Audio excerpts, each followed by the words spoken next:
I'm just going to briefly introduce all the panelists. So to my right, we have Pieter Daas. He's the M&E specialist at ZOA, which is a Dutch humanitarian organization. And then to his right, we have Katherine Kramer, who worked for the Small Arms Survey as the Southeast Asia researcher. She now works and has been working for Geneva Call, which is a really interesting organization that negotiates between the parties in an armed conflict. So it's quite different from the kind of aid provision that PA and ZOA do. So I think it's an interesting perspective. She's now the meal advisor and is starting out Geneva Call's new meal unit. And then to her right, we have Kordian Kochanowicz, who's also a NOHA graduate. He has 10 years experience in M&E and on-the-ground evaluations, and is also now for the last year and a half PA's meal manager, and also my colleague. Bartel van der Wal is the chair in policy analysis at the Faculty of Technology, Policy and Management at Delft University in the Netherlands. And he's also a senior fellow at Harvard University Humanitarian Initiative. Interestingly, for today's session, he's the founder of the Information Systems for Crisis Response and Management, which brings together researchers, academics, and practitioners to further our knowledge and our data collection in terms of humanitarian response. So, Bartel, the floor is yours, if you can hear me. Yes, Laura, I can hear you very well. I hope you all can hear me too. Perfect. Ah, perfect. So, yeah, good morning, everyone. I'm very sorry that yesterday my flights were cancelled, 2 in a row, so I was trying, but it didn't work out. So far for technology. So that was my talk, thank you.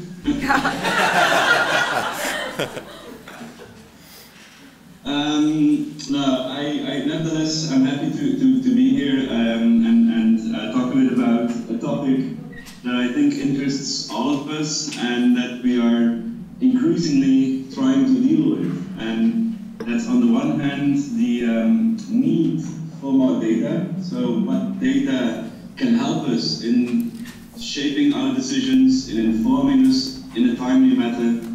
And then on the other hand, we see a huge increase in technology innovation in all different ways. So my talk will be about these two aspects, and I will take you through a number of slides that hopefully clarify what I would like to say about that. So the next slide is a cover from the World Disasters Report several years ago in 2013, where for the first time there was really a focus on a more technology-oriented approach, which they considered, the IFRC at the time, considered not only essential but also inescapable. So the message was, guys and girls, you know, this is going to happen, you better be prepared to take advantage of these opportunities. And then they gave a number of possible advantages, so improving information gathering, the analysis of that information, resulting from that the coordination and the action, and yes, also the fundraising, also a problem that many of us are very familiar with. So in a sense, this 2013 report was not a kickoff, but a consolidation of an already growing impact of technology in the humanitarian field. Can you still hear me clearly enough? Yes. Okay, thank you. So the next slide is perhaps what I find always a very interesting illustration of that change in technology, penetration of technology. I don't know if you can guess what these pictures are. I can't see your reaction, so I guess some of you can guess it, others can't. But the top picture shows or both pictures show the crowd in front of the Vatican when the name of the new Pope was announced. So in 2005, that was after the famous Pope John Paul II died. You see the people there, they're listening to the name to be announced of the new Pope. And in 2013, you see a lot of lights from all kinds of devices, phones, tablets, you name name it. So in only 8 years, the whole world looks different at the news and the information that is being communicated. It's really an impressive difference in only a few years' time. Now, and the next slide shows you, well, a sort of abstract globe, as you can see, but it tends to illustrate the density of all kinds of networks and communications and data. So it feels very much that we're flooded with this huge network and data streams all around us.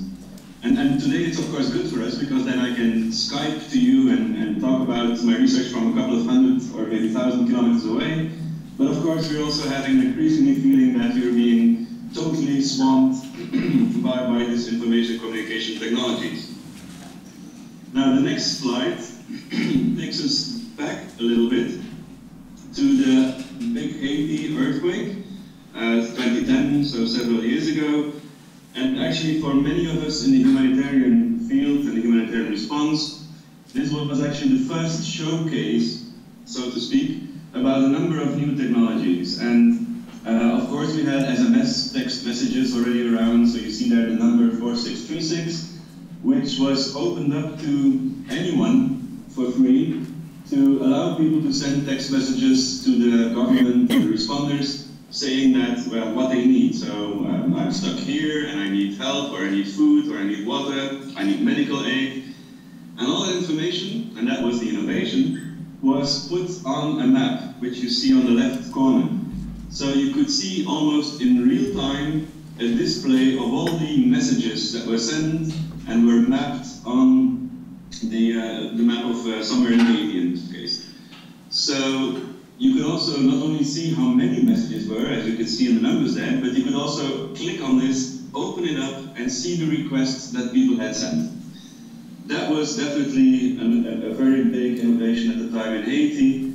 And by the way, on the right-hand side, you see something that many of us use today, but Twitter actually got its moment of fame at the Haiti earthquake. It's there that actually Twitter started to have that global reach.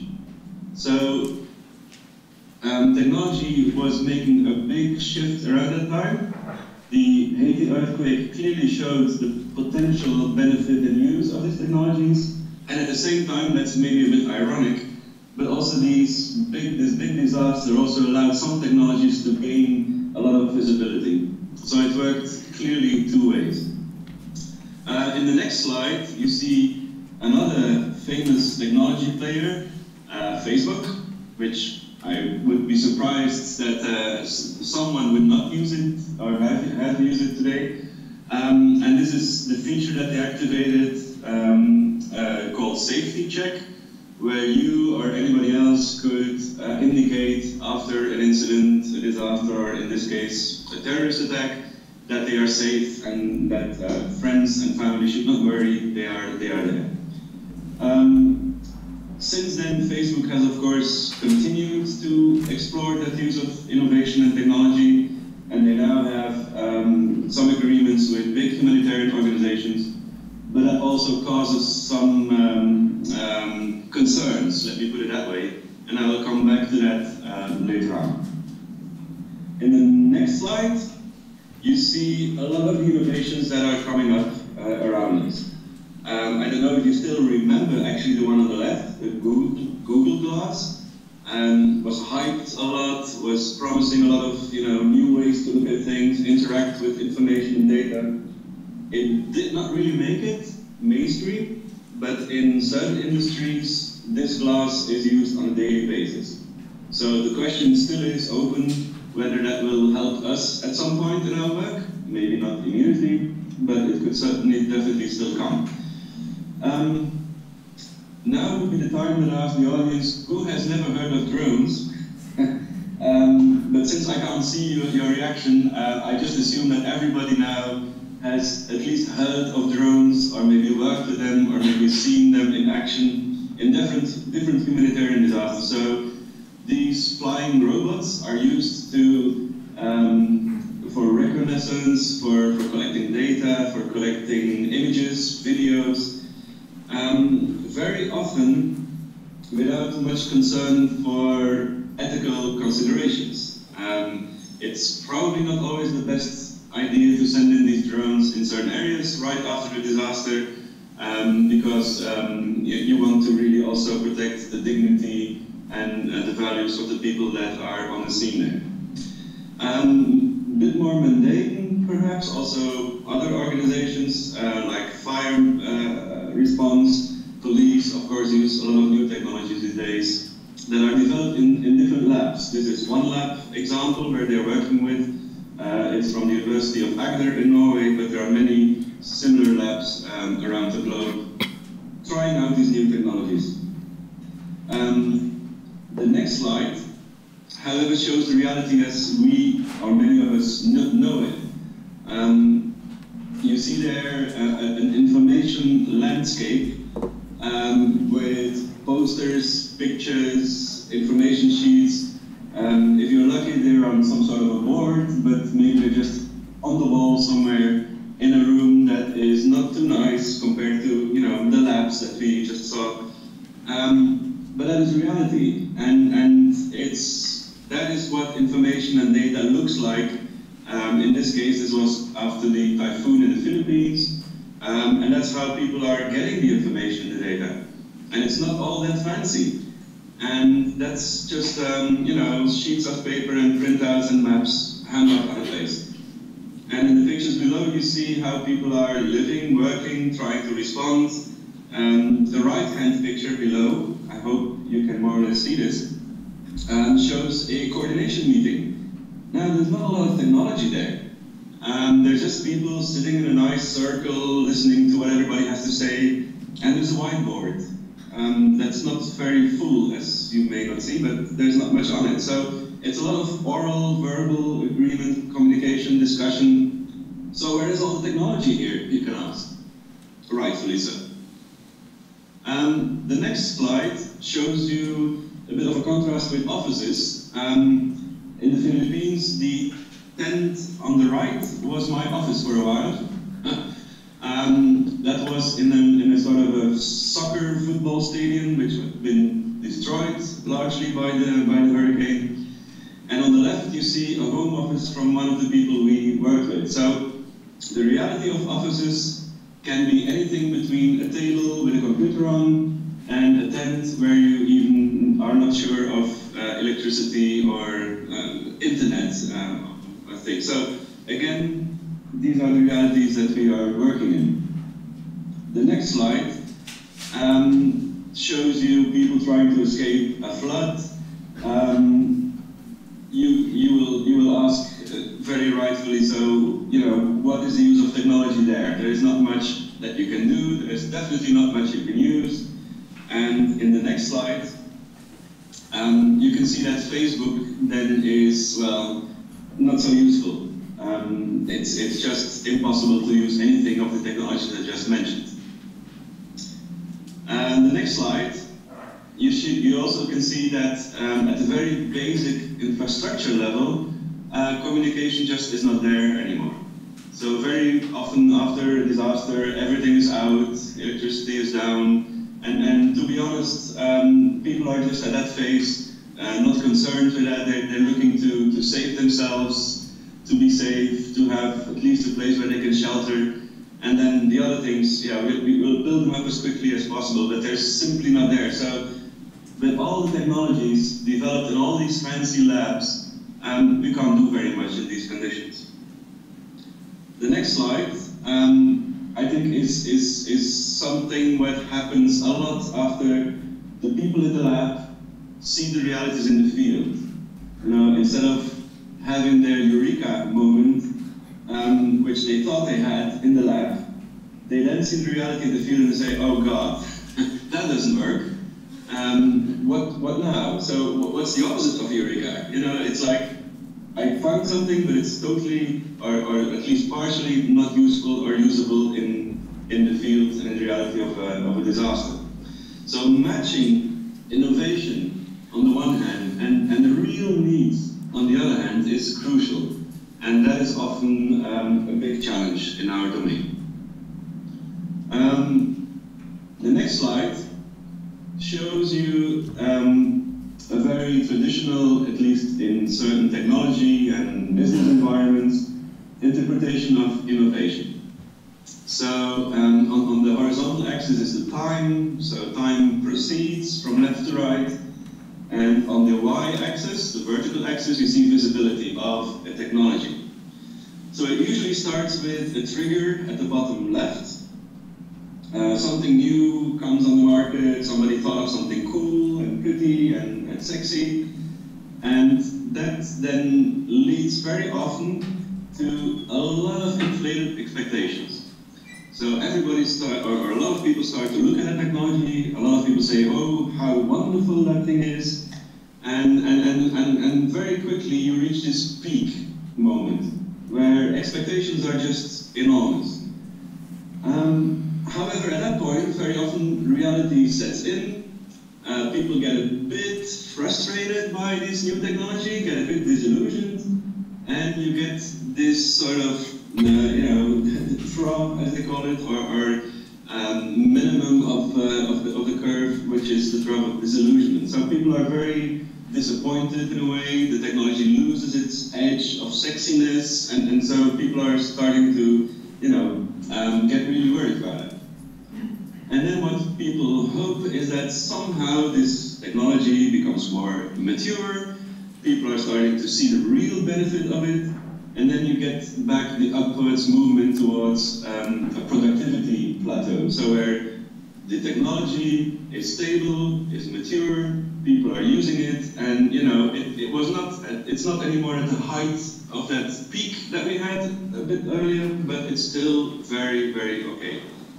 Now, that is the sort of innovation cycle for technology as it's taught to students, as it's seen in business environments and in technology clubs. The next slide shows you what I think happens very often in our domain, and I call that humanitarian innovation. You have still the technology trigger, you still have the peak of inflated expectations, you go down to this disillusionment phase, but we rarely recover from that. We rarely go to that plateau of productivity that was in the previous slide, but instead we have two other options that occur a lot more frequently. Very often, an innovation ends up in the trash heap of failures, as I call it. So it's not a success, it didn't work, it was just overhyped. A lot of people had the wrong expectations, couldn't make it work in the field, so forget it. It just disappears again. A slightly better result is that we end up in the swamp of continued use.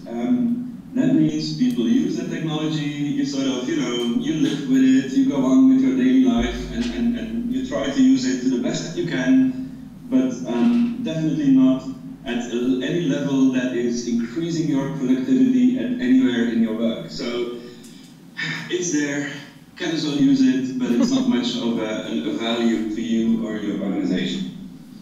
And I think that's one of these two options is what I see very much happening with all kinds of new hypes. And for the technologies that I'm sure that some of you have heard of, I will just drop the name here once. Blockchain, for instance.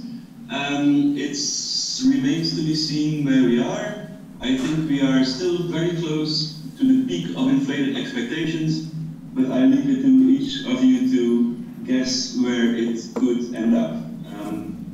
Disclosure, I'm not too optimistic, but it could end up in any case here. The next slide then brings us to the real question. We have all these new developments, these new technologies, but the main question is, what are the needs? What do people really need to know for the decisions that they make? And that question, it sounds trivial to many of us, because we have been in the field, we have been working in this domain, but a lot of times, very often, that question comes like in the second place.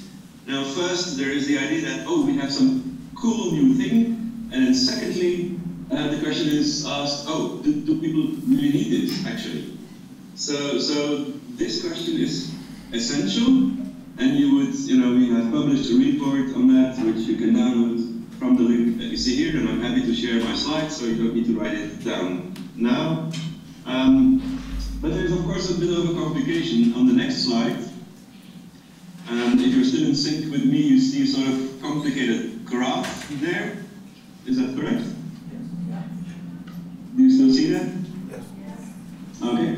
So that shows the different, I call it biotopes or families, if you want to use a friendlier term, of all kinds of organizations and structures that are in place after a disaster. So you have on the left, for instance, the public sector, the donors, not to forget, the private sector, international organizations, the UN, other international NGOs, of course the military very often is there, and a whole variety of individuals and NGOs, and of course also the media in the yellow upper corner on the left.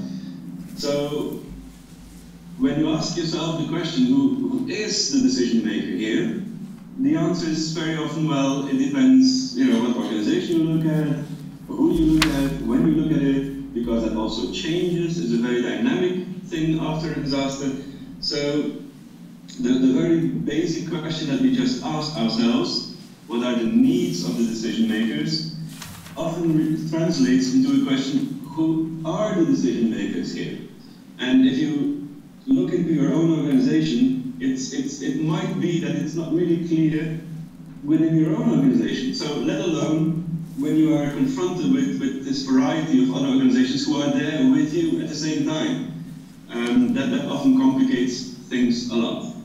So this is just an illustration of a taxonomy that we constructed with the Digital Humanitarian Network, and you can also find that online very easily.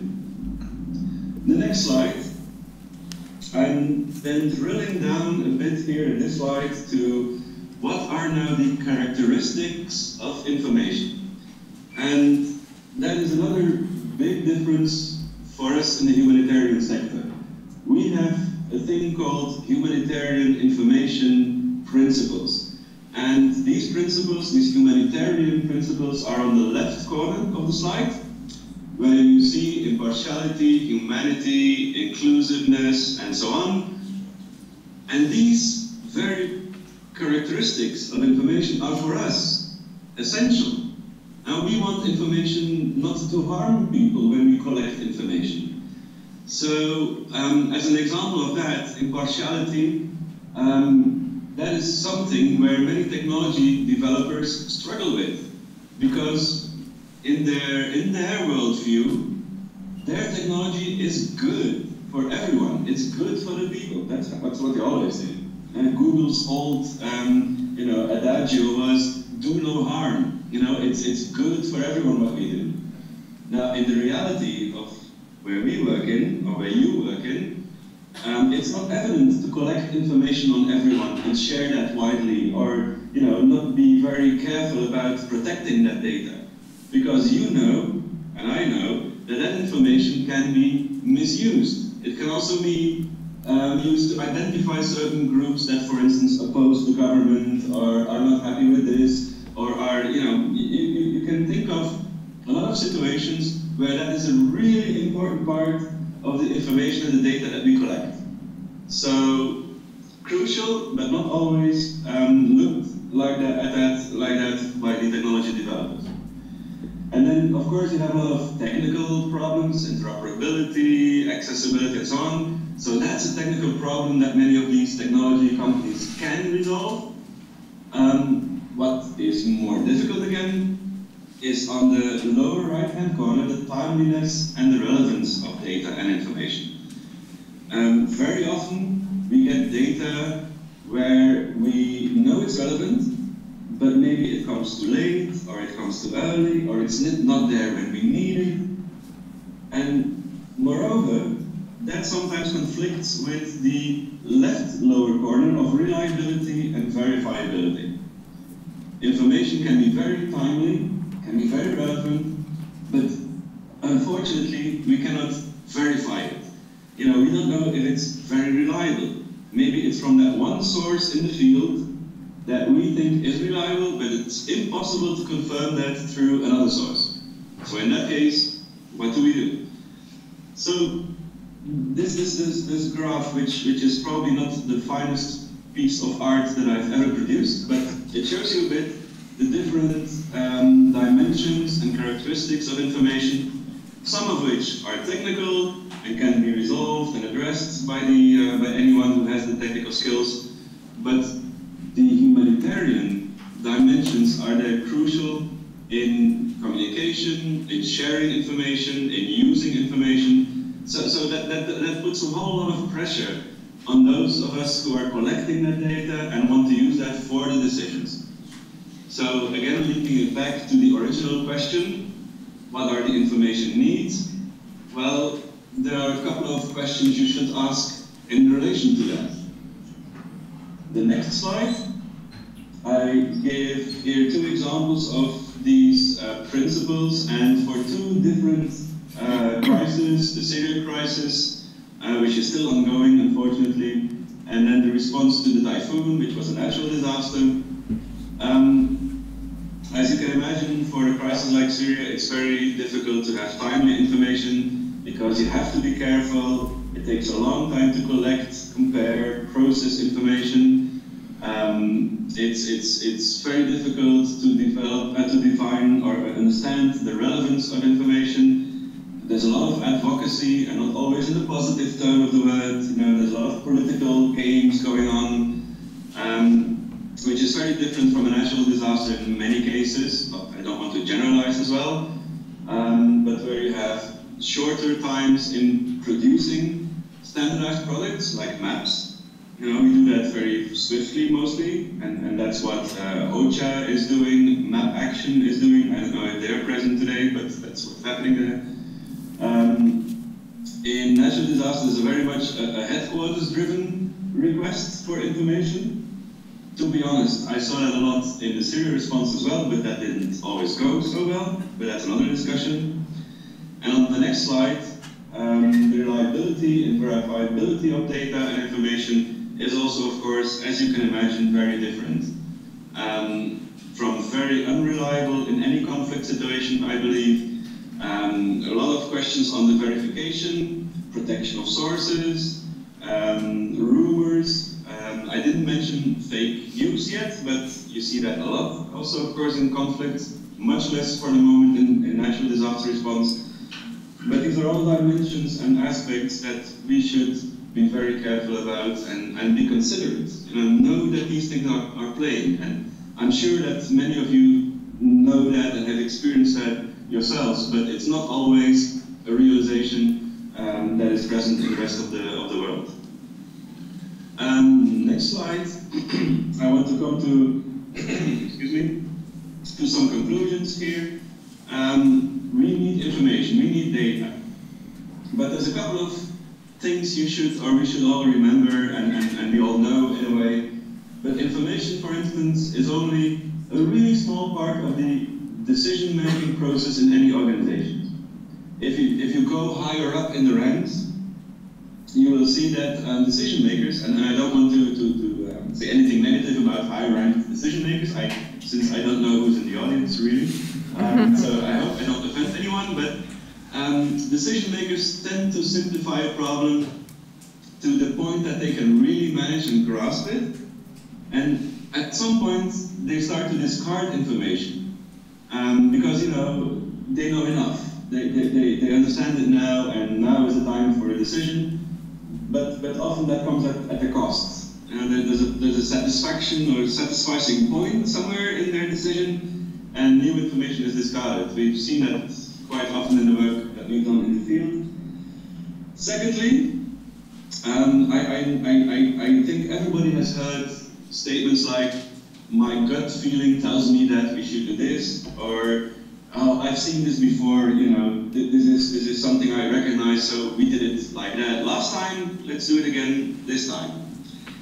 So anything like habits, rules of thumb, and a process that's called muddling through. You just go along and you just try to get through the mud and wade through some place where you can actually make a decision.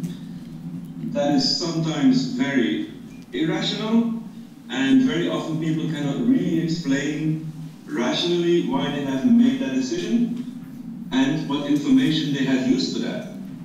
Because if you ask the question, yeah, on what information is that based, you don't always necessarily get a clear answer for that. The next slide shows two more considerations I think that are relevant for the discussion that you will have with the panel. Organizations are indeed complex things. Now, one is more complex than the other for sure, but change in an organization is very incremental. It happens in really small steps over time. If you want to introduce change in a big step, the big leap forward, one thing you will certainly get is resistance. So usually organizations take change through smaller steps, and that is definitely true for any technology that helps us deal with our work on a daily basis. We are very busy, we have a lot of things to do, our work is already hard enough, don't bother me with your new great technology now. So that's definitely the case in our organizations, and it also sometimes causes us to stay where we are in our ways that we deal with. So we don't change, we stay stuck, and sometimes that also is, of course, not sustainable in the longer term. Okay, Bartel, if I could cut in there. You bring up a lot of issues that I think we're going to be going through in the questions, so I wonder if we could proceed to them. Yeah, is that all right? I'm almost done. Oh, you're almost done. Okay, wonderful. So the final slide, if you can show that one. Don't forget that whatever data we collect, it's not necessarily, and it's also a political resource. Information is power. And that's always the case, and that is always playing a role in what we do with our work and collecting data and collecting information using technology. So if you try to change that power landscape, there's always issues with that. So I can stop with that. I'm very ready for taking questions if there are any. Does anyone have any questions right now for Bartel, or should we continue to? We want to organize this in a slightly different way than the other panel discussions. If there are any questions from the floor as we're going along, please feel free to raise your hand, and we will try and address them just now. And then we're going to go through some semi-structured questions with the panelists. But if something does come to your mind, please raise your hand. We want it to be as interactive as possible. Please go ahead. Sorry. Yes, thank you for your presentation. I have a quick question. In the graph that you had that included humanitarian principles, use, share, check, I didn't see included in their budget. And I worked as a national staff member for the Red Cross during Canada's two biggest national disasters. And some of us had flip phones in 2014 and 2016. And the reason we only had flip phones and not even smartphones was budget. So how do you see that play a part in technology in the humanitarian sector? Yeah, thank you for your question. I'm very sure, and I fully agree that budget is a key consideration. But of course, budgets are usually made available, and that's in our field, our budgets go to help people, right? So we want our budget to go to those items that have a direct effect on the people that we want to help, whether it's buying food or medicine or whatever. We are very afraid of overhead. I think we all had that discussion in our organizations. And very often technology and smartphones, as you mentioned, is seen as part of that overhead budget that we just should not spend. I think that's a very common problem. And I think it really depends on the leadership of the organization to decide whether that should be done or not. I've seen examples where people have invested in that technology, for instance, in smartphones, and I've seen many others where they're not. We'll be coming to that, Bartel, because our panelists are going to talk about the kind of technology they use. So is it okay if we move on now? I'm going to take that as a yes. So Bartel showcased the number of new technologies that are available to us and also brought up issues about just the sheer amount of data that's available and also its reliability and verifiability. So we're going to discuss a little bit the practical application of that data now. So I wonder, Peter, if you could start, if you could tell us what data you collect now in ZOA, basically how far along the slope of enlightenment you are, and what kind of data you think will be needed in the future. Sorry. Yes, thank you. What kind of data are we collecting? Well, basically we are collecting data on the thematic areas that we are working in as an organization. So that means we are collecting data on food security issues, on water and sanitation issues. So that's like the availability of drinking water, that type of data.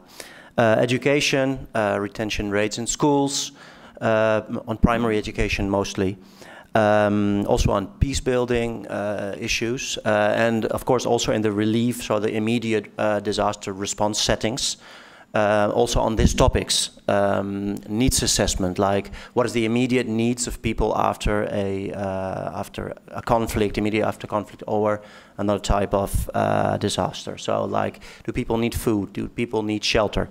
That is the type of data we collect, and we do that at different levels. One is at project level. We have projects, and we need data basically for our own steering of the projects, but also for accountability towards the donor. They want to know what we do with the resources they provide. We also do that at program level, which is a bit on a higher level. A program consists of several projects that should have synergy together. So one project should reinforce the other, and that is also what we try to measure, like to what extent do our project really reinforce each other, and that's also data we collect.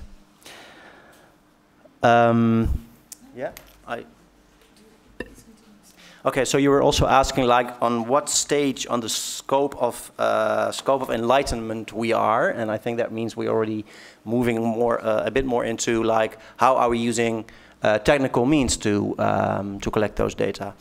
Well, I don't know exactly what to say, like where we are on that scope. But I must say, like, that we use it. So in that way, we can say, like, maybe we can say that we are on the productivity slope.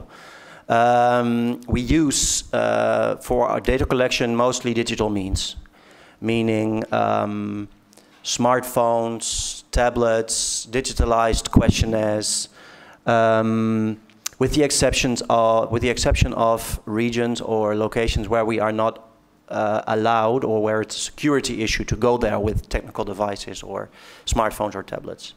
So without being able to analyze exactly where we are, I think we are on the productivity slope. We are using it, and also with interesting results.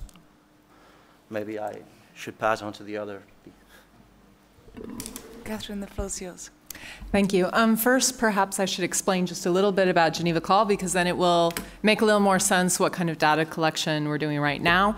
First, our aim is to enhance the protection of civilians in armed conflict. And we primarily do this through advocating for compliance to international humanitarian norms, both international humanitarian law and international human rights law, and by extracting humanitarian commitments from armed non-state actors. So this is our main focus. We then work with them and also communities, primarily through community-based organizations and civil society organizations, to monitor and support the implementation of these commitments. And this year, we've also begun to place more emphasis on working with communities to enhance their own self-protection. So with regards to what kind of data we collect, currently we collect information about the context we're working in, security, But also, we have been for a very long time collecting information, of course, on our inputs, our activities, our outputs. But this year, we really wanted to start putting more emphasis on our outcomes and our impact of our work. And this ties very closely with monitoring the respective humanitarian norms by armed non-state actors. And in the future, we would like to be able to gather data on the real impact of our work, but on the side of communities. So are they actually better protected? Rather than just taking this, quote, fact, because it's not really even an assumption that if actors comply with the law, then people are better protected. It's basically, it's considered a fact. Well, so we could say, well, if the armed groups are respecting law, people are better protected. But there's a desire to actually get to the other side and say, well, are they actually better protected by the armed groups complying with the law? So that's where we're going, and we're not actually sure how to do that yet. Also, coming on to what some of the other speakers were saying, we are currently rethinking what kind of data and information we really need to have that we will actually use, and also to what level we will need to cross-check and verify this data. It is important for us as well that sometimes it may be very context-specific. So we will have to be flexible on this. And where we are in the scope of enlightenment, The slope. Well, I would say scope as well. I would say we haven't really even gotten there yet. We are quite non-techie at the moment in that sense. And while we may have one staff member I can think of who is really on the side of we need to get more technologically advanced, we have many more staff members who are kind of like, anything that changes their normal day-to-day functioning, they do not like because they have to spend time learning how to use it and they just don't have time. So they get really frustrated. I mean, we just went to like an iCloud and people freaked out. So it's just to be aware that, you know, when we do this and we try to think about what data, how we're going to store it and all of this, it's going to be important to take this all into consideration. And I know in the last session they were also talking a lot about security and how security relates to both your sources, your data collection, et cetera.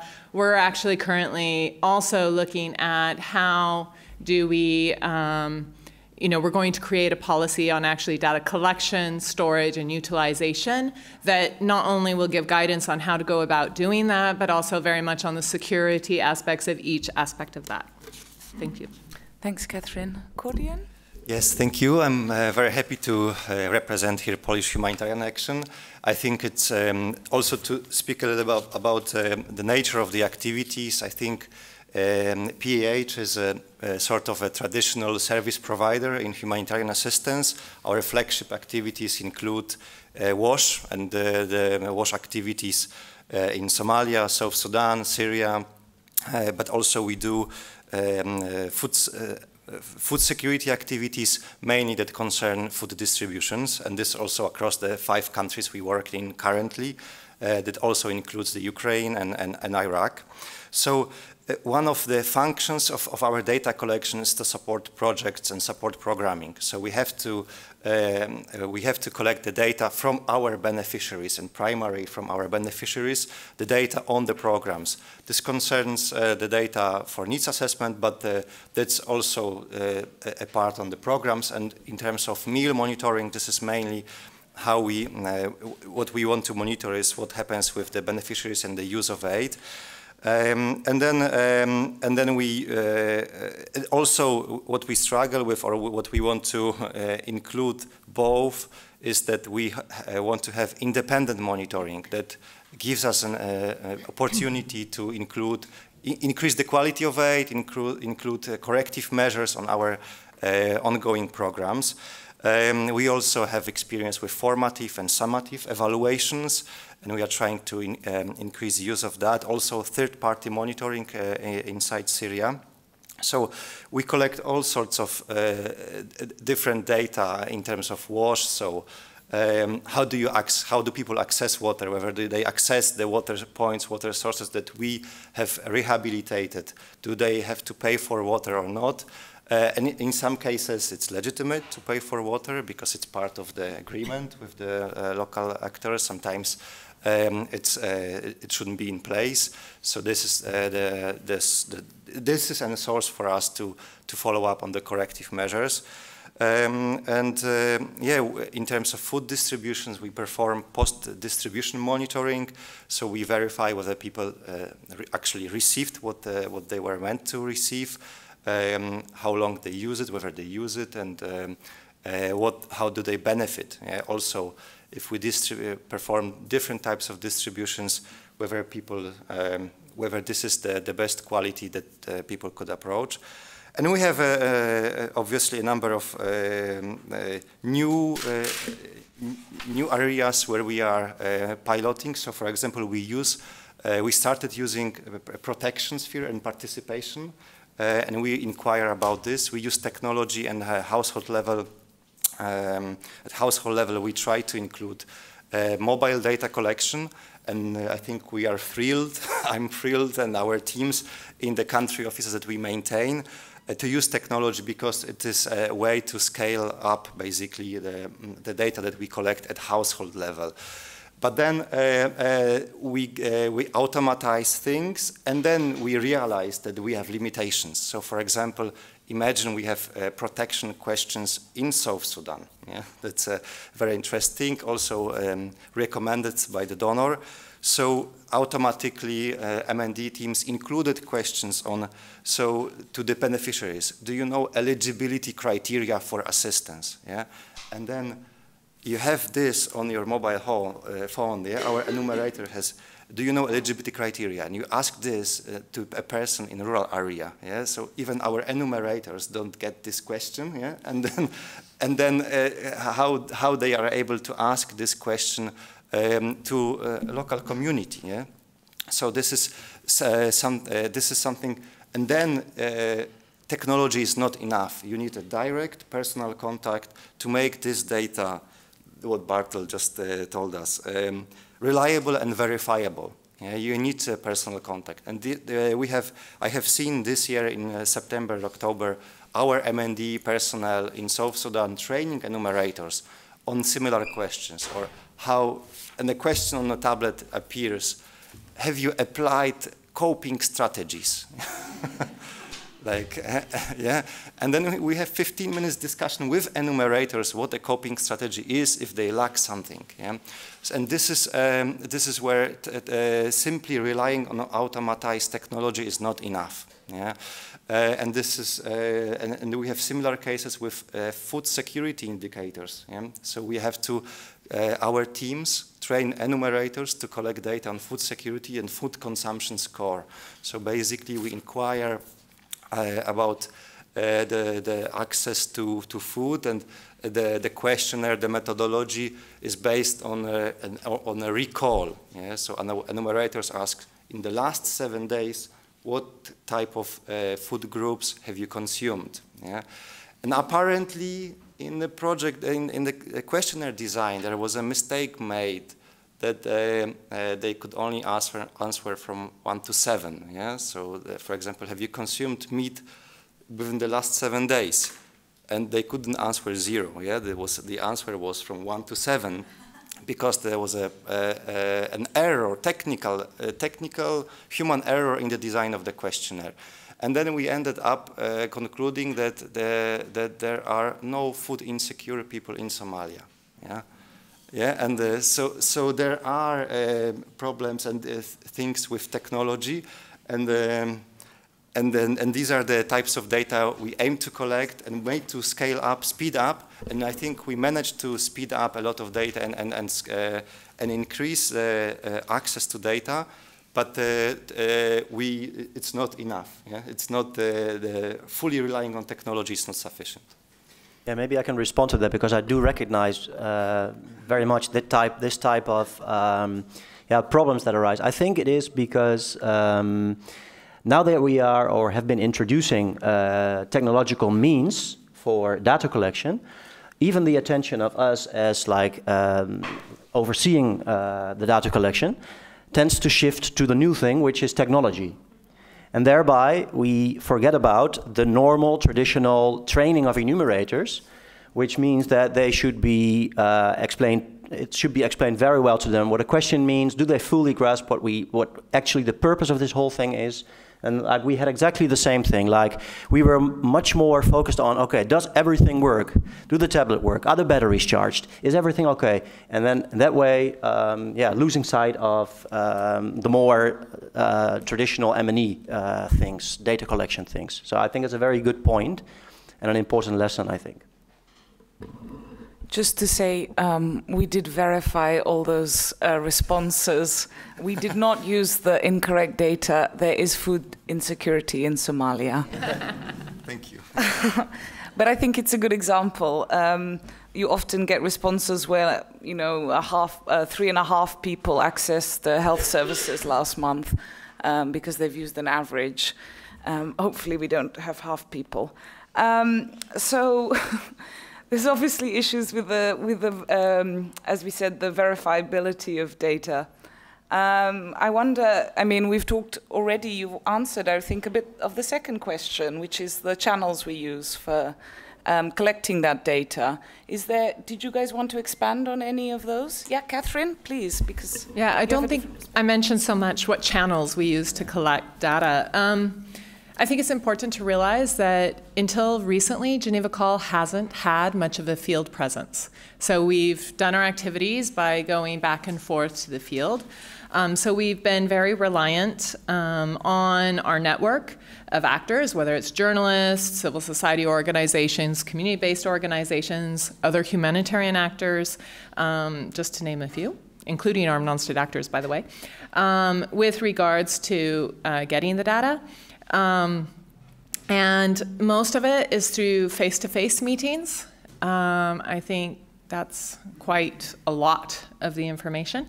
And more information is being sent to us by email, by WhatsApp, by Line, by Facebook Messenger. So we're getting a lot more information through using certain technology platforms. And sometimes we have hired specific staff to help collect the information and send to us. Also, this has had an impact on security, which I can explain later. And also with some monitoring partners who are specifically engaged for that purpose. And the level of formality and frequency really changes according to the context. So that's really in short, but I have a lot more examples later that I can go into on that, how it works. I think we like examples, right? It's an easy way to visualize something that I think is quite technical for a lot of, at least program people. So I hope that we can, I mean, it's good to hear that ZOA also has issues with data collection sometimes. Because when you're doing a large-scale assessment, there's a lot of stress involved, and sometimes you just wonder how mistakes can happen, but they do to all of us. So I wonder if we can just talk about a little bit, coming from that point, the best practices that we've put in place when we realize that sometimes things, you know, things do go wrong, especially with the understanding of how the questions are supposed to be posed. This is pretty common, especially when you're talking about subjective answers, satisfaction.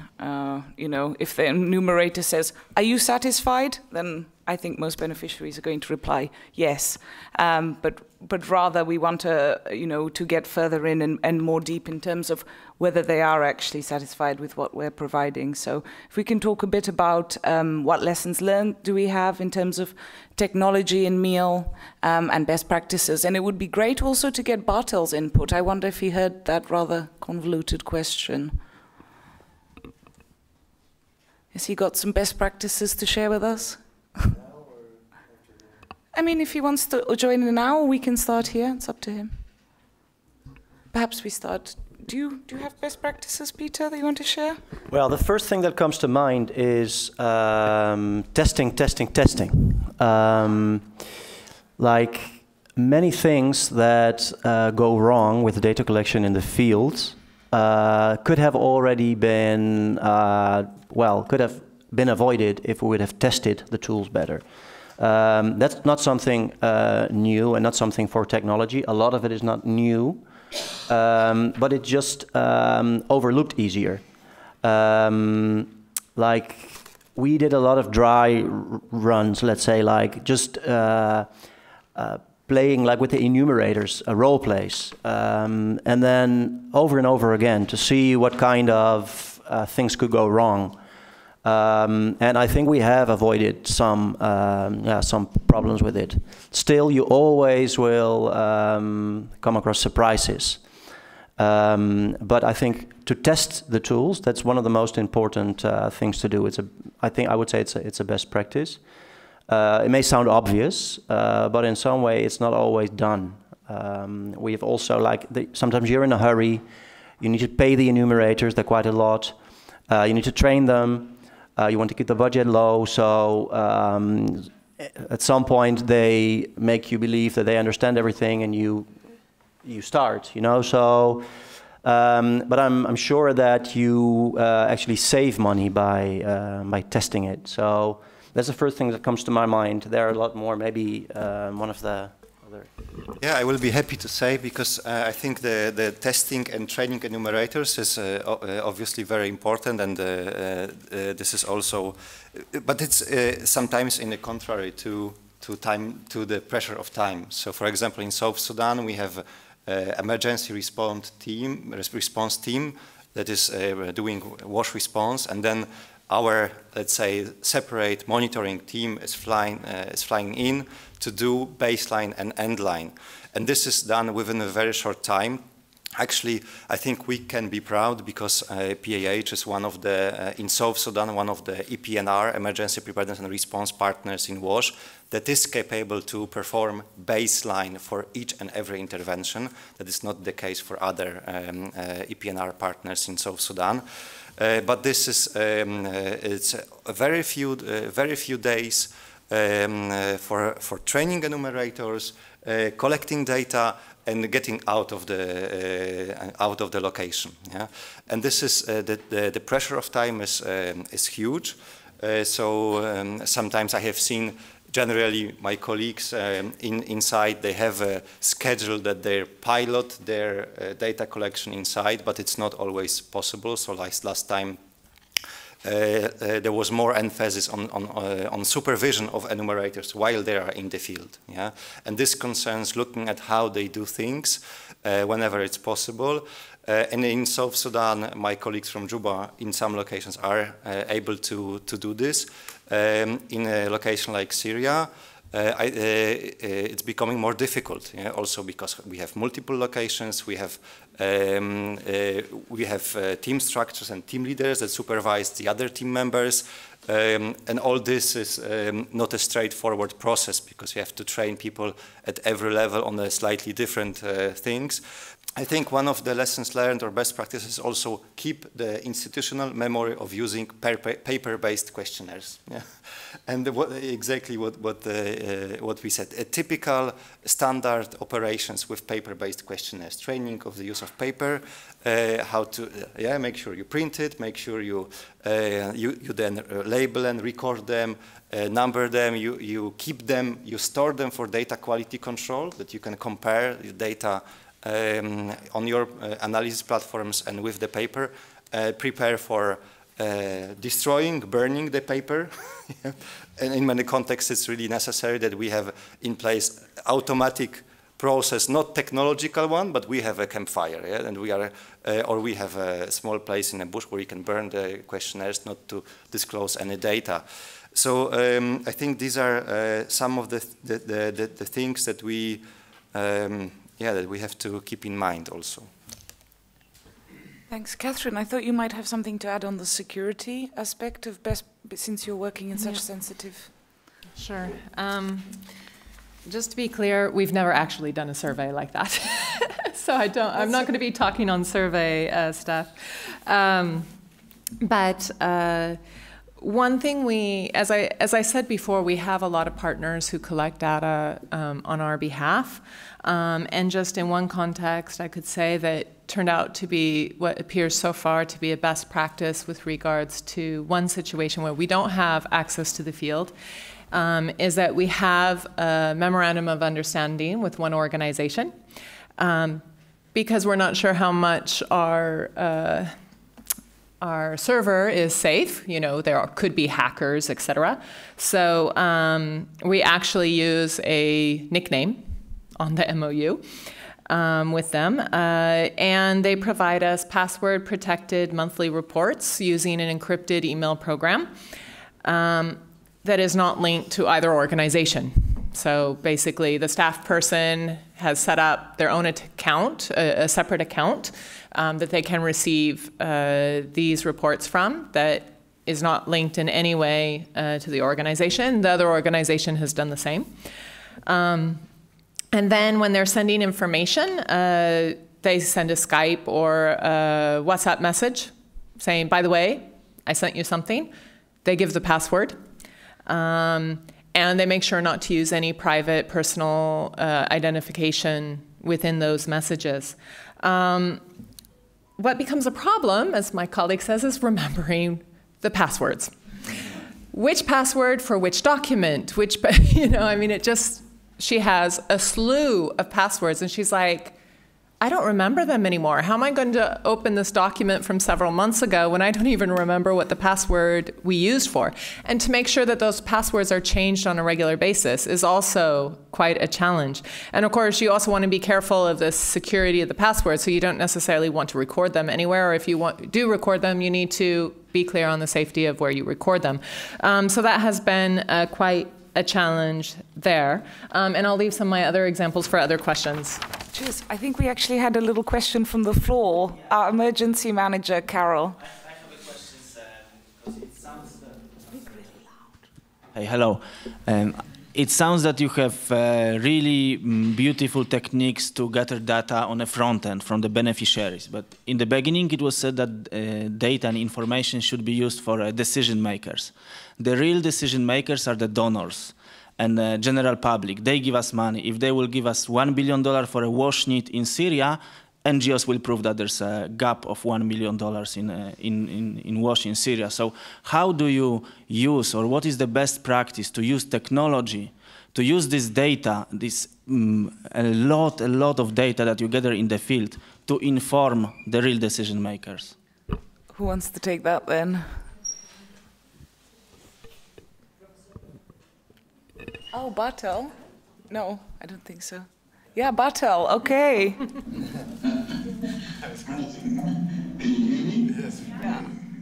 Okay, so that was actually a great question, and the perspective of who the decision maker is, when you ask the donors, they will say, we are the decision makers, so that's definitely true. I just wanted to chime in for pointing out a new OCHA center, actually here close by where I'm now, in The Hague, in the Netherlands. It's called the OCHA Center for Humanitarian Data. And I think they try to provide exactly what some of you have mentioned in the discussion, a way to provide your data, and so that the center can visualize it, store it, make it more interactive, and make it more useful for decision makers, like donors. That's what the center is also doing. Thanks, Bartel. I heard OCHA had opened up in The Hague, actually. Actually, Professor Bragg, did you want to have a little? I just want to react to the last comment when you said the most important decision maker is the donor. No, the most important decision maker is the crisis-affected person. And I think that's why I'm a little disappointed with this discussion, as if all of this is in the service of the organizations. Humanitarian information should be in the service of the people who are affected by crises. And I don't think we put enough emphasis on that. And so your point, I'm well taken. Donors need information, organizations need information. But the people who need it the most, if we're going to invest any effort, it should be for the people. Thank you, Professor Bragg. That's a very, very important point. I think that, yeah, perhaps in this discussion, but in our day-to-day work, I think one of the reasons we put such an emphasis on training enumerators and on thinking about the kind of data we need is so that those people are best served. Did we have any more questions? I don't know if the panelists mind if we go to a few more open questions. Okay. Hushnit, our head of mission in Ukraine. Yeah, head of mission to Ukraine, but never made to NOHA program. Yeah. Yeah, just to continue on what my colleague Carol said about the data and reliability, and it's good when you have data. But coming back to the question about the access, what if you don't have access to data?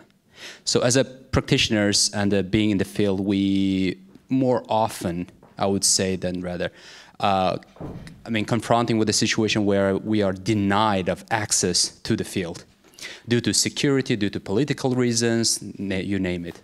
And then, I mean, and as a humanitarian organization, we need to rely on the needs assessment first, right after the disaster or a conflict. And oftentimes we are lacking this data, so we have to come up, improvise, and oftentimes, like as you said, like, you know, if there is some kind of a funding, then we try to prove that there is a need. So we try to massage data, right? So in these cases, when we don't have an access, and I can name few, I mean, you know, countries where we don't have access there, what to do, how we could possibly try to retrieve data, and which is reliable, I would say. It's not inflated, it's not deflated. So what is the solution? And imagine that we are not allowed, let alone the technologies. I mean, you know, because if we enter some areas with technologies, it is perceived as spying as well. So, yeah. That's actually the perfect question, Hushnit, because it was our number 4. So, thanks. Did you? Yes, well, it's true. Like, we are often, like, not let into certain areas where we would like to collect information. So how do we deal with it? Like, in most cases, it is indeed because of spying. So, like, a smartphone or a tablet has a camera on it, and so that means that often you cannot just not bring those devices to those locations. It is a difficult issue. What we do is we try to collaborate with other organizations. Often there are organizations who are allowed in, who do collect data, and that we can share data with. Sometimes we also collaborate with community people. We try to work also with key people in communities, and let's say village chiefs or other people who there are community committees. And like the way it works differs from context to context, depending on literacy, depending on education levels. But there's a lot possible on remote monitoring, we call it, like through text messages, through other type of remote messaging, through ordinary cell phones. So yeah, there are ways to get information, but yeah, it's not always easy. So it is indeed a point of concern. There are some ways around it, but yeah, I'm also eager to hear what my colleagues have to say about that. So just to clarify, we're talking about to what extent technology can meaningfully improve information and data flow when physical access is limited. Okay, I'm going to ruin the whole thing because I'm going to give an example where technology hasn't been able to help. So I think I mentioned before there are certain areas where we have no access. One of those is in India. We have a program in Northeast India, mainly Nagaland and Manipur, where we've been engaging armed groups to respect certain humanitarian norms. Some of them have done so by making a commitment, by signing. We have what is called a deed of commitment, which is a document for armed groups to sign, kind of treaty-like.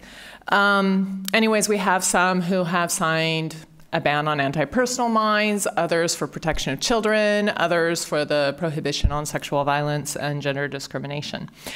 Now, how do we get data from these areas about respect to the norms, or what is actually happening on the ground? So when we talk with the groups, we know what to talk to them about and what they need to improve. Basically, we've brought people out. So we bring out civil society actors, community members, et cetera. We do workshops with them where we explain what we're doing, we explain the norms, et cetera. We also ask, for their input as to what the situation is like. And then when they go back, they try to collect or organize themselves in such a way to collect the information and send it back to us. Well, how do they do this? Quite frankly, it's dangerous for them to be linked to us. The government doesn't really like us. I would almost go so far as to say we're PNG, persona non grata there. So how do they do this? Usually they identify an organization that has a little bit more stability or security that could then communicate to us the information. Sometimes we get incredibly vague messages by email, where you have to really know the context to understand what they're saying. And then this is usually followed up by face-to-face meetings when they're coming out for other activities. Say, for example, the Human Rights Council meetings in Geneva. They come representing their own organizations for these meetings, and then they say, can we meet? And so we usually do. Other cases, we might be able to do a WhatsApp call, depends on where they are. If they're in their area, like Manipur or Nagaland, they usually can't talk, but if they're traveling outside of those areas, sometimes they can. And in some cases, they actually convey the message to another person who's leaving the area. That person, when they leave the area, then call us and convey the message to us. So this is, I'm not sure in this case how technology could actually help, especially when emails are monitored, communication is monitored, sometimes access to internet is limited and all this. So I think as humanitarian actors, we have to be very creative and also remember that our sources of information also have security issues. Sorry. And Bartel has something to say. Dr. Bartel? Okay, thank you. Catherine, I think you're absolutely right. And in many cases, to answer the question that was asked, you can see, we all know the concept of black economy, right? There's also a black information economy in many of these situations. So you get information, but not via the regular channels. That's simply impossible. That's monitored, or whatever was mentioned by Katherine. So you see a lot of information that happens, in the hidden corners, exchange of data, in places where you usually feel safe or protected. I think, and that's for the OCHA people in the room, the Syria crisis provides a great example and illustration of that. So a lot of difficulties, a lot of hidden situations, and exchange of information that was really difficult, monitored. You have to be very careful. But I fully agree with the point that Katherine was actually making. Thank you. Thanks, Dr. Bartel. Thank you very much. I think we have covered a lot about us, security, our security, data security, and all these issues. But I was thinking, how about this ethical issue when we are going to the field with all these fancy devices, and then the most important stakeholder is the one who is responding, actually, and how we are dealing with this, the confidentiality. Are they willing to respond in a very, high-tech environment where people are using these devices? The beneficiary is like me. I don't know how this will be used. So how we are dealing with this whole issue of ethical, I didn't see anyone have covered that. So could you please? So much, Swati. I think that's really an important issue, just with the volume of information that we're gathering on the people we're trying to support. Kordian, do you have? Yeah, well, thank you for these questions and these comments. Well, basically, we talked at the beginning a lot about technology and how we use the platforms, but actually it's only an instrument. Yeah, and I think that's a lessons learned, that this is not replacing a traditional way of thinking about monitoring, accountability. And when I talk about accountability, I always think about at least 3 things. Yeah? Accountability towards the communities and affected population. When we focus on accountability too much, you are rightly saying that perhaps we forget that we have to, or we really aim to reach the people who are in need. But talking about accountability, we have the whole sphere of accountability towards the donors, yeah, towards those who give us money. And it's a very strong pressure on an organization and the monitoring team. And then we have, let's say, a third sphere, which is an internal accountability. Yeah? And this can include part of our independent monitoring. It includes, let's say, and across that we have a complaint system, and that's true. Well, I see this is an instrument that we have to take care of the security again. But then you have to, anyway, you come to the household, you meet people, and you have to introduce yourself. And we heard a lot about introducing yourself and gaining acceptance, not only with the armed groups and armed actors, but also with the community and the community members. So, and you have to introduce yourself at the very household level. And basically, during our trainings and what I saw in South Sudan and what I heard from our teams all across the locations where we work, we ask people if they agree to be interviewed and if they agree to have a conversation. Yeah? And we have accounts when they don't agree simply, and it's okay, it's accepted. In many cases, in conflict settings like in Syria, we have at times an increase in this negative response, so they are not happy to respond, and we take care of that. We also have, let's say, challenges, or we looked at our data that we have at hand, we already collected, and not to overburden the beneficiaries and communities with our continuous surveys, yeah, because this also happened to locations where we have static activities. So yes, I think this concerns generally a number of issues in relationships with the people. Now, specifically about technology, yes, if we collect large amounts of data, it's another factor where we can use if the data is lost and stolen, the mobile phone is stolen, we compromise the confidentiality and privacy of data. I think it's still a challenge for us. So for example, we use 2 platforms, which is one is Kobo, the one designed for humanitarian organizations, and the other one is private service delivery company. The second one is better with data management or data protection and backups and so on, because it's owned and managed, administered by private company. At the same time, I had the meetings in Turkey this August, and we were looking at the new applications designed for that has extreme security features. So far, we have not applied that because that would be a third platform for data collection for us. But what they saw, what they presented is that you have a mobile data collection application on your mobile, and if you use Kobo, you see the Kobo icon. So if the mobile is stolen, all the data is actually compromised. But what they design as extreme security features is that you don't have an icon, yeah, for this application. Yeah? Secondly, the pictures are not stored in the folder in the picture gallery. The pictures are stored within the application. Yeah, so without the password, nobody will access these pictures. Yeah, nobody will access the data and the personal data that are anything that is included and is collected is stored within the application. Now the challenge is, how do we convince the leadership and how do we convince our teams? Yeah, 20 people inside Syria, 6 people in South Sudan that have already gained a sort of proficiency and productivity in the use of the platform. How do we convince them to switch to another more secure solution?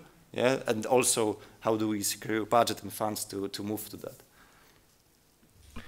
Yeah, I would like to respond also to the question of ethical issues, and I do agree with Kordian that actually what he's also saying, I think, is that the ethical issue is, at least also in my experience, more on the side of what you do with the data than that you scare people off, because I think we have sort of dealt with that. Our enumerators are usually rooted in the communities where we go. Most often people know them, at least they speak their own dialects, their own language. They're instructed very well to explain what they are doing and what we are going to do with the information. They're instructed to explain what the devices are. Sometimes, like, we have not done that ourselves, but I heard an interesting example from a colleague from another organization who brings a mobile printer to the field, and then after doing the interviews, they make pictures together with beneficiaries, and they print it out and leave it behind, which is often appreciated. And that way you relate also to the people you collect the data from. So we don't really encounter many problems with people being afraid of what are they doing with those devices. It's more on the side of how do you deal with them, how do you store the data, should they be encrypted, or like what we also do is like to anonymize data. We should make sure that we do not, that it is impossible to trace back the data to individuals or to individual households. This is a dilemma, and I think this is a critical issue also in analysis, because we like to record also GPS. So where do we collect the data? Because you can do very interesting analysis with that information. Like you can make maps and then sort of visualize like the income or water use or that type of things on a map, so that you can see where the green and the red spots are, like those heat analyses. That gives a lot of insight, like on how problems are spread across a certain region. But that is also information that can be abused by people who have different objectives with it. So it's much more about how do we store the data. And I don't. Maybe I can ask how many people have in the room have heard about IATI or IATI? Like 10 or something like that. I think that's also an important development. It's the IATI is called the International Aid Transparency Initiative. Quite some donors are obliging organizations to publish some data, not everything, but to publish data on the IATI registry, which is an open platform where everybody who is interested in it can download the data sets. So that way we are exchanging data, we are being open about what we do, how we spend the money, transparent, but there is also another side to it. And I think that's where the ethical part comes in, like how detailed do we publish those type of data, and how traceable is it? Like how traceable are people who are on the side of who are asked the questions. Thank you, Peter. Did you have something, a final concluding comment to add, Yes, Katherine? I do on this. I just want to give an example because I think it will help you. I mean, as I said, for us, we're not necessarily going out and collecting the data as such. We get data from other sources who feed us information. And just kind of on this, within our own organization, we can deal fairly well, sometimes better than others, with the security of data, how we're using it, et cetera, how we're storing it. But for example, when I was soliciting some of my colleagues for their input for me to give the presentation today, our program manager in Burma came back and she was like, well, you know, we get tons and tons of unsolicited information from people who have attended our workshops or trainings or other activities, and we've been working in the north and northeast of Myanmar, you know, northeast and east since 2006. So we're talking about a lot of people know we're working there and can feed information. And they use a lot of different platforms for that. I mentioned some of them before. They use these kind of platforms, sending us information. And even some of the civil society actors who have gone through training on IT security are not taking that into consideration, or in security of personal data, et cetera. A lot of pictures are being sent of victims, et cetera. And, you know, we get this. And we're like, okay, now we have to deal with that. And no matter how much our program manager is trying to say, no, please don't send this information, this is not good to send it, they still do. Armed groups are actually the worst. You'd think they'd be the best of, you know, being concerned about security of data. And from what she says, they're actually the worst in sending unsecured data, using Facebook Messenger a lot for sending information. One of the things that we have tried to do to address this, if we started to employ community liaison officers who can collect the data and then you know, from people, I mean, you know, they'll be the focal point, so people will start sharing information with this person in the communities in their own language, et cetera.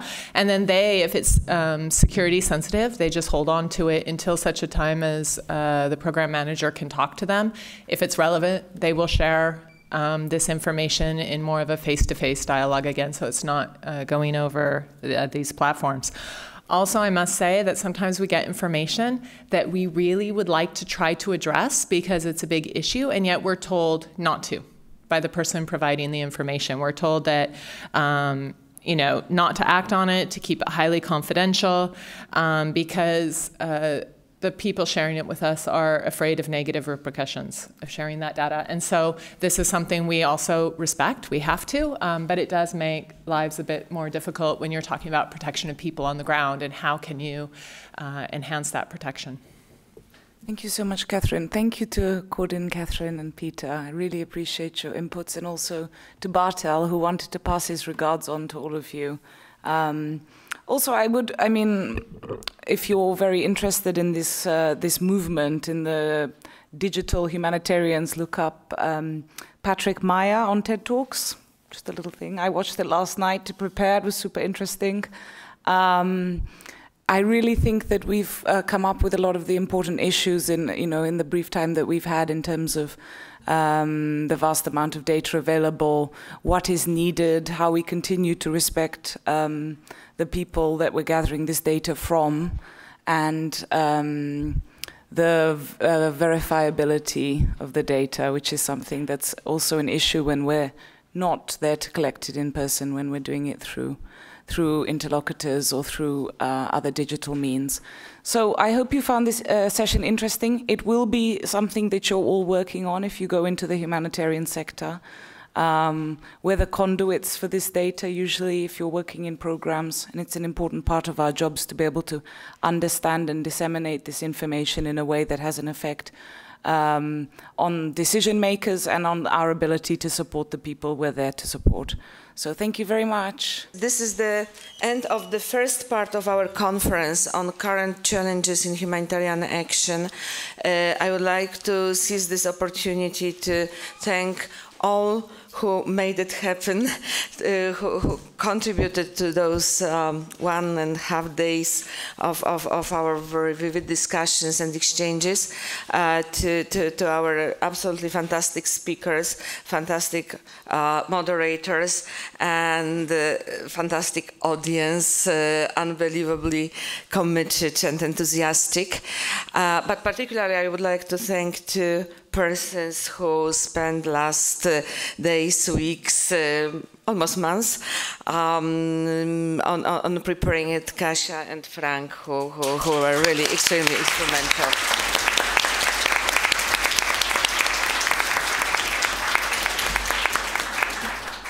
Thank you so much again. And I would like also to remind you that it's not the end of the conference. Huh? We have the second part that will take place in another building, has a slightly different format. It's devoted to the results of the World Humanitarian Summit that Professor Bragg discussed yesterday extensively, but we will still have more exchanges on this with our speakers and with our NOHA students who, as I mentioned yesterday during the opening speech, worked hard on the results of preparatory works before the World Humanitarian Summit, and then on the results of the World Humanitarian Summit itself. So you all are very kindly invited to join us for this afternoon session.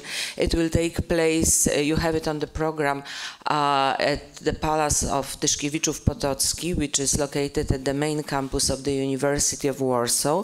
The entrance is from Krakowskie Przedmieście Street, and there are two colleagues, Anna and Maria, who will be leading those who don't know the location very well to the venue of this afternoon session. And the good news is that this afternoon session, which starts in 1 hour 20 minutes at 2:30, will be preceded by lunch, which will be also served there.